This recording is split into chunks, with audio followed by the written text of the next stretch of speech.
бір адам неге барған ғой, дүкенге, әйел адам. Соның кішкентай емізулі баласы бар екен. Сол емізулі баласын күйеуіне тастайды да базарға кетеді. Барып біраз созылып қалса керек, енді базарға келген әйел адам оңайлықпай шықпайды ғой, енді анан алады.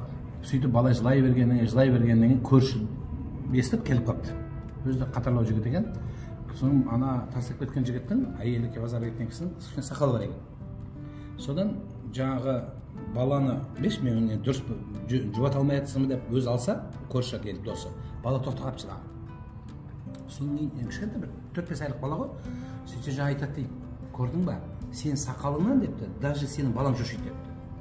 Соны действительно қойып қалды ғой бала, шын мәнінде. Содан айтты, әй, ол сақалдан қорыққан жоқ, сені мамам деп ойлап қалды сақал жоқ дегеннен кейін депті. Себебі ауылды жерде өскен шығарсыз, қалада өскен шығарсыз. Сол жерде телевизор көру үшін үйде не тұратын еді? Сыртқа не шығаратын еді біз?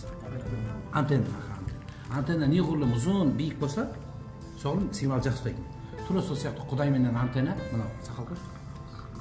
Сол антенна күшті, өскен сайын связь күшті болды да спутниковый болады. Аталарымыздың суретін қарасаңыз, егер біз сақалға тіл тигізсекші, аталарымыздың бәріне тіл тиіп кетеді. Бұл жердегі мәселе өте нәзік жері бар. Біз бұл жерде сақалдан емес, сақалды қойып тұрған, яки соны айтып тұрған адамның өзіне байланысты болу керек.